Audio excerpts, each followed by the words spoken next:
Mismatch, le podcast qui aime croiser les perspectives pour explorer tous les possibles.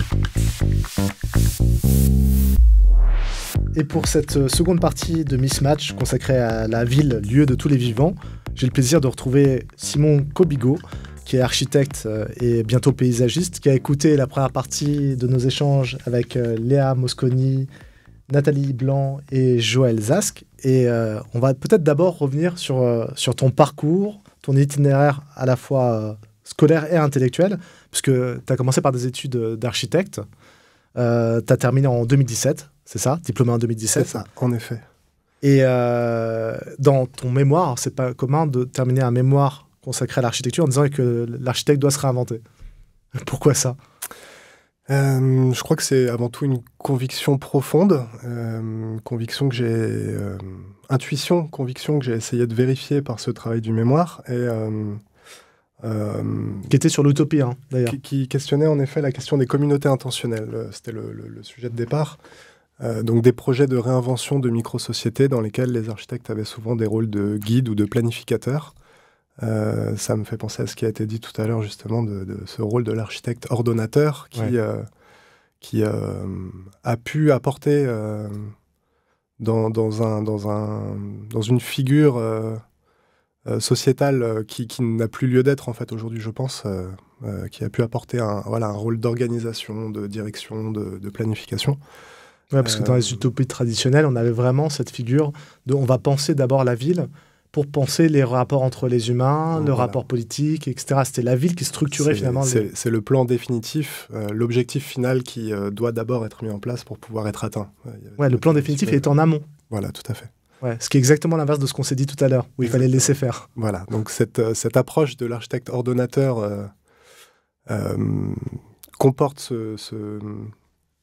cette méthode, et en l'occurrence, ces questions de laisser faire ou de reconsidérer, de retrouver de la modestie dans notre rapport aux choses, au monde, à la conception, ne sont plus compatibles avec ce mode de fabrication ou de conception, à mon avis. Et déjà, tu faisais une articulation, alors on développera plus tard, mais tu faisais une articulation entre la question de l'agriculture et la question de l'architecture, en disant si on veut penser un mode de vie sain, on ne peut pas dissocier ces deux terrains. Ça me paraît aussi... C'est peut-être pas évident, mais quelque part, quand on commence à se pencher sur la question, ça devient très très vite central. Une urbanité dépend de tout un territoire beaucoup plus vaste que l'enceinte urbaine murée, qu'on a évoqué aussi tout à l'heure. Selon le nombre d'habitants qu'occupe une cité, on va avoir besoin d'une certaine superficie de production alimentaire pour pouvoir nourrir ses habitants. Alors la mondialisation a miraculeusement délocalisé, parce qu'on peut aujourd'hui transporter, cultiver en toute saison, à tout endroit, manger exotique du matin au soir, n'importe où dans le monde, ce qui implique d'autres problématiques. Mais en effet, cette question de savoir comment est-ce qu'on fournit en aliments les habitants d'une cité est centrale dans la pensée de la cité en elle-même.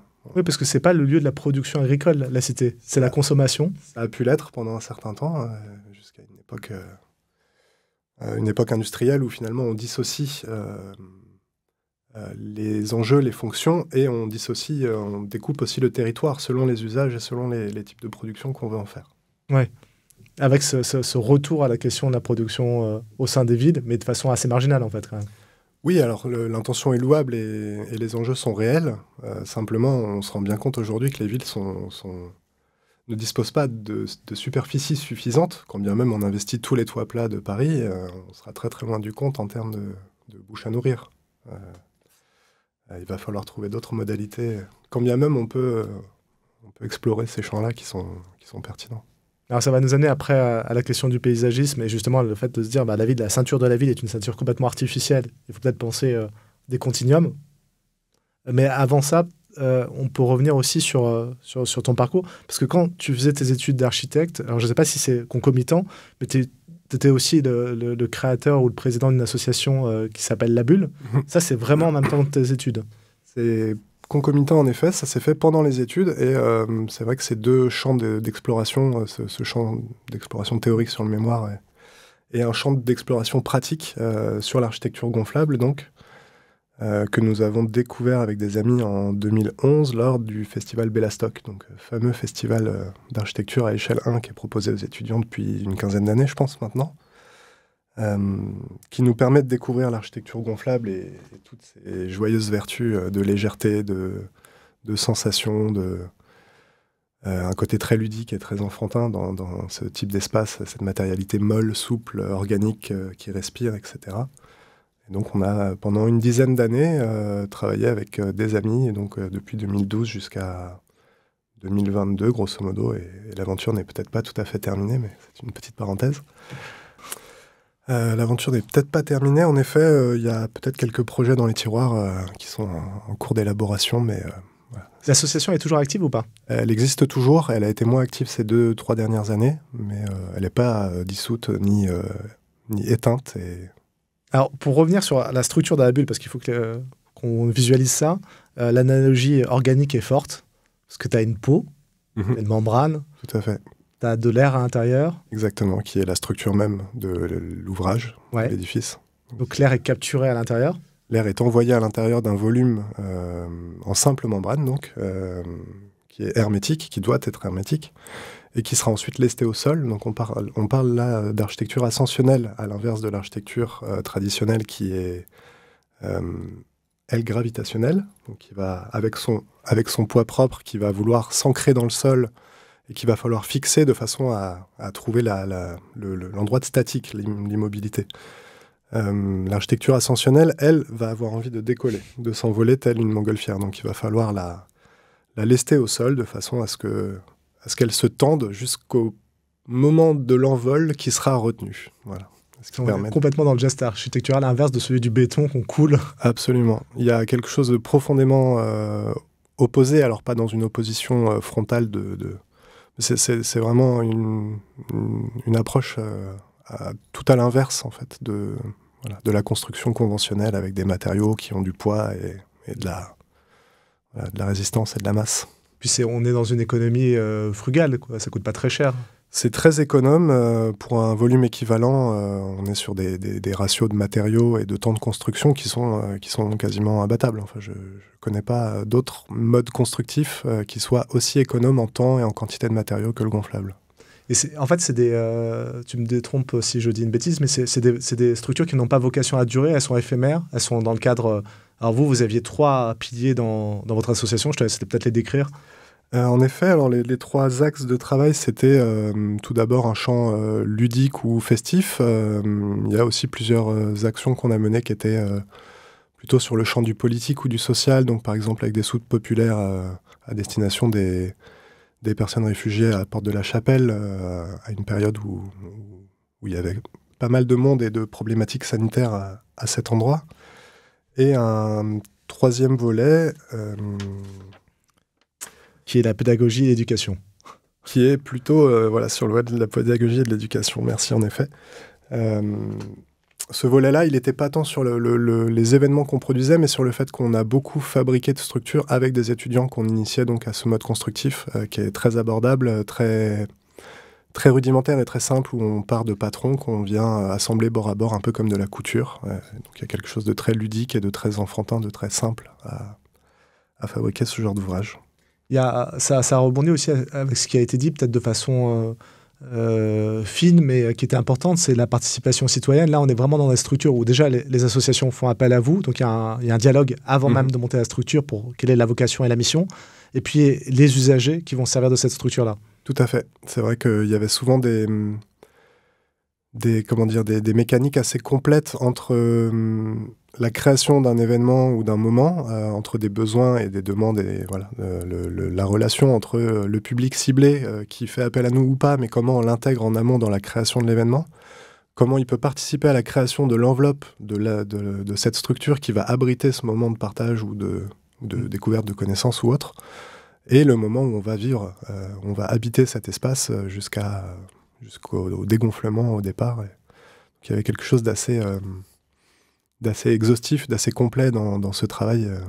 Et on revient vraiment à la question tout à l'heure abordée de la coexistence, de la cohabitation, comment on crée des espaces qui ne sont pas forcément prévus comme tels et où il y a de la vie. que l'espace sur lequel on s'implante soit désuet, délaissé ou très occupé quotidiennement, le fait d'y implanter, d'y gonfler ce genre d'ouvrage va le transformer dans tous les cas. Et c'est ça qui était vraiment fort et au cœur de cette pratique, c'était de s'approprier, avec ou sans autorisation, on a testé pas mal de cas de figure, mais vraiment en fait de transformer un mode d'habiter sur un espace donné, que ce soit une place, que ce soit un jardin, à l'intérieur d'un hangar assez volumineux, et sans forcément savoir quelle transformation allait advenir, mais de les observer, de pouvoir les commenter ensuite. J'aime bien l'idée d'autoriser ou pas autoriser, parce que ça renvoie à une autre de tes pratiques. Dans la bulle, il y a la dimension ludique. Toi, tu as pratiqué la dimension ludique de la ville à travers un autre espace invisible, puisque tu es cataphile. Je ne sais pas si tout le monde sait ce que ça veut dire cataphile. Est-ce que tu peux nous expliquer ? Alors, je suis cataphile, peut-être à prendre avec des pincettes, parce que c'est un milieu très codifié, et je ne sais pas si j'ai eu toutes mes danes. Mais tu as été initié. J'ai été initié donc à la découverte, à l'arpentage de ce qu'on appelle les catacombes de Paris, qui sont, avant d'être des catacombes, des anciennes carrières de pierre, essentiellement, qui est un milieu, en effet, méconnu, immense, et qui est en fait une sorte de musée, le plus beau musée, selon moi, de l'histoire de la ville de Paris, qui contient des traces d'activités, d'occupation, d'histoire sur plusieurs siècles. Combien de kilomètres ? Si je dis pas de bêtises, presque 400, 380 et quelques kilomètres de galeries mises bout à bout, ce qui revient à peu près à Paris-Lille en ligne droite. C'est considérable, et c'est surtout concentré dans l'ouest parisien, c'est ça ? Sur la rive gauche. Donc, rive gauche, les arrondissements sud. La rive gauche est constituée de calcaire essentiellement, et c'est une pierre qui a donc été extraite pour la construction de tous les grands ouvrages de la ville. Les églises en premier lieu qui se construisaient sur leur propre sous-sol, puis les quais de Seine, les grands monuments. Donc en fait, tu retrouves en dessous, en creux, la structure qui est à la surface. Ça. Si on regarde une coupe de la ville de Paris, grosso modo, tout ce qui va être additionné au-dessus de la ligne du sol, sera d'abord excavé de son dessous. Donc on a un jeu de plein et de vide entre le sous-sol et la surface qui sont évidemment un dialogue. Et après, il y a eu un moment où on a relié les espaces. Joël parlerait de niches et de passages, quoi. En effet, ouais. C'est vrai qu'il y a eu plusieurs petites niches. Chaque église ou chaque congrégation religieuse avait sa carrière pour son église. Et puis finalement, de niche en niche creusée dans le sous-sol, il y a finalement des connexions qui se sont établies. C'est devenu donc une sorte de labyrinthe assez étendu, et puis il a fallu, au bout d'un moment, surtout le consolider, ou en tout cas en avoir la connaissance géographique déjà, de le cartographier, de pouvoir l'ausculter, observer dans quel état les galeries et le ciel des galeries donc dans quel état elles étaient, afin d'éviter les fontiers, les effondrements, donc qui ont parfois aspiré des places entières ou des immeubles. Avec j'ai cette expression que j'adore, qui est le ciel des galeries, quoi. On est sous terre et on parle de ciel. Tout à fait. Et c'est étonnant de le regarder de cette façon. On peut parfois, dans le ciel de la galerie, justement, voir les dernières racines d'un arbre qui sera en surface, qui transperce donc le plafond des couloirs et qui vient capter de l'humidité dans l'oxygène à cet endroit-là. Donc on est vraiment tout à l'envers, tout en dessous de tout ce qui est en surface sur la ville. Et puis un autre rappel de la surface, c'est les plaques des noms des rues, quoi. En effet, donc les couloirs aménagés pour relier les différentes carrières qui forment cette entité aujourd'hui ont été creusés donc en parallèle aux espaces publics de la surface, puisque la propriété d'une parcelle en France considère le sous-sol également. Donc l'inspection générale des carrières, qui était une institution publique, s'est attachée à respecter ce tracé parcellaire de la surface qu'on retrouve dans cette troisième dimension. Et donc on a, dans la plupart des couloirs dans les carrières actuellement, on a encore les plaques gravées à Meum-la-Roche du nom des rues, qu'on retrouve encore pour la plupart en surface. Certaines ont été effacées, par contre des rues plutôt moyenâgeuses qui ont disparu. C'est assez fascinant d'imaginer qu'on se promène dans un double de la ville, quoi. Le négatif de la ville. C'est complètement un calque souterrain de la surface en plan. Ouais. Et il y a des modalités de communauté ou de cité, de faire cité qui sont propres aux cataphiles et à ceux qu'on y croise. En effet, c'est une toute petite population qui fréquente ces lieux qui sont très difficiles d'accès et qui nécessitent quand même d'être un peu aventureux, d'être assez mobile. Évidemment, c'est assez contraignant de s'y promener, c'est pas du tout aménagé et ça peut être dangereux en cas de mauvaise préparation ou un accident banal peut aussi vite devenir assez compliqué à gérer, par exemple. On peut ne croiser personne pendant plusieurs heures ou pas? On peut ne croiser personne pendant plusieurs heures. Et étonnamment, il y a très très peu de fois où on descend et où on croise personne, par ailleurs. D'accord. C'est quand même, peut-être pas tout le temps, mais très souvent occupé. Et puis il y a des endroits plus appréciés que d'autres, et donc évidemment, on peut très facilement trouver du monde, en tout cas. Dessous. Ça va jusqu'à créer un festival de cinéma Il y a eu en effet, sous l'ancienne cinémathèque française au niveau du Trocadéro, un collectif de l'ombre qui s'appelait la Mexicaine de Perforation, qui occupait les anciennes carrières donc sous la cinémathèque et qui avait trouvé un accès pour remonter dans la cinémathèque et qui, en contre-pied de cette programmation peut-être élitiste, eux organisaient un festival pirate avec fabrication de gradins et d'arènes dans cette carrière juste sous la cinémathèque pour... Alors on peut l'imaginer, mais c'est une société qui est une communauté qui est très structurée, très codifiée au niveau vestimentaire, on se reconnaît. Il y a des populations du jour et des populations de la nuit. Il y a plusieurs types de pratiques. Alors ce qui réunit tout le monde, c'est que c'est d'abord une passion pour soit l'histoire, soit la vieille pierre, ou les deux, ou le patrimoine, qui va réunir toutes ces personnes. Il y a ensuite des distinctions qui s'opèrent entre justement les amoureux de la vieille pierre et les amoureux du graffiti qui vont pas forcément s'entendre, donc les frotteurs et les gardiens du temple qui vont s'occuper d'effacer les graffitis sur les pierres. Oui, ça c'est les frotteurs. Les frotteurs qui sont appelés comme ça par les graffeurs parce que justement ça les amuse bien de les voir à la paille de fer gratter des cailloux. Dans les catacombes, il y a une tombe, personnage j'imagine emblématique. Emblématique, Philibert Asper, qui...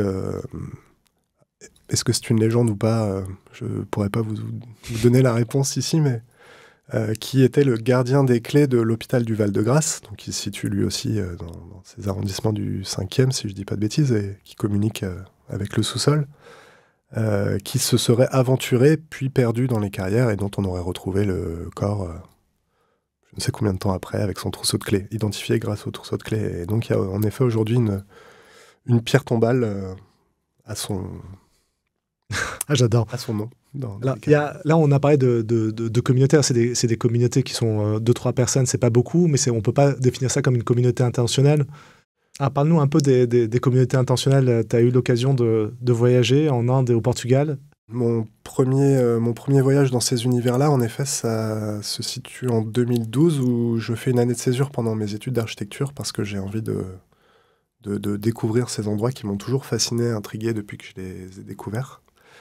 Donc Auroville, qui est situé en Inde, quelques kilomètres de Pondichéry, ancien comptoir français, qui est un lieu qui a été fondé dans les années 60 à l'initiative de Mira Alfaza, qui était la compagne spirituelle de Sri Aurobindo, lui-même contemporain de Gandhi, ayant fait ses humanités, comme on dirait en Angleterre, à la métropole à l'époque coloniale, qui ensuite est revenu en Inde, a participé au mouvement des Freedom Fighters, et finalement a repris la direction de l'ashram de Pondichéry et était quelqu'un de très suivi et de très célèbre, n'est pas le bon terme, mais très apprécié par ses fidèles. Et cette personne avait développé toute une pensée au travers d'un yoga et d'une spiritualité qui aurait pour vocation de permettre à l'esprit humain d'accélérer son développement, donc peut-être d'atteindre par exemple des capacités de télépathie qu'on pourrait acquérir en stimulant pratiquement par nos gestes quotidiens et la méditation, la respiration. Exactement, tous ces outils de bien-être, mais pas seulement, selon lui. Et donc Mira Alfaza, après le décès de Sri Aurobindo au début des années 60, je crois, dans une de ses méditations, a la vision d'une ville dans laquelle cette pensée serait le centre de la vie quotidienne et où, une fois les hommes réunis autour de ces préceptes-là, pourraient constituer une ville qui serait un modèle de développement pour le futur de l'humanité. Et donc ce projet existe depuis plus de 40 ans aujourd'hui, presque 50 peut-être même actuellement. Et j'y étais à l'année des 40 ans. Et combien 4000 personnes à peu près 4000, 5000 personnes? Je ne saurais pas dire précisément aujourd'hui, mais il y avait à peu près 2500 ou 3000 habitants il y a une dizaine d'années. Il y en a peut-être un petit peu plus aujourd'hui, mais j'ai pas vérifié les chiffres, ça doit être 2500. Je ne sais pas si ça a beaucoup augmenté. Et de fait, l'objectif initial des 50 000 habitants ne sera probablement jamais atteint. Quelque part, ou alors dans quelques centaines d'années, si on suit la courbe. Mais à la limite, ce qui était le plus intéressant pour toi, c'était pas cette dimension-là spirituelle, c'était de voir comment on organise une ville qui était sur une zone désertique, si je dis pas de bêtises, et comment on arrive à redensifier et à végétaliser l'espace. Par le prisme de l'architecture et ou de l'urbanisme, c'est vrai que ce qui m'a intéressé, c'est d'observer que ces projets de communauté, donc celui-ci ou d'autres comme Arco Santi aux États-Unis par exemple, ont eu besoin pour légitimer leur existence et pour justifier de leur réussite, quand bien même elle est discutable, ont eu besoin de s'implanter sur des territoires hostiles en termes de biotopes, donc des territoires plutôt très abîmés par l'érosion, avec très peu de végétation et ou très peu d'eau, avec donc le challenge de devoir d'abord recréer un biotope habitable et productif et confortable où pourront se développer, où pourra se développer la ville et où pourra exister la vie. Par ailleurs, il y a quand même toute une approche jardinière d'un grand territoire qui est assez extraordinaire, puisqu'il y a eu sur ces sites-là quand même des transformations et des progrès de l'écologie de ces milieux qui est assez fascinante. J'invite à regarder des images d'Euroville, parce que d'un territoire qui est au Portugal, complètement désertique, là aussi, et hostile, ils sont arrivés... Tamera pour cette communauté au Portugal, ouais.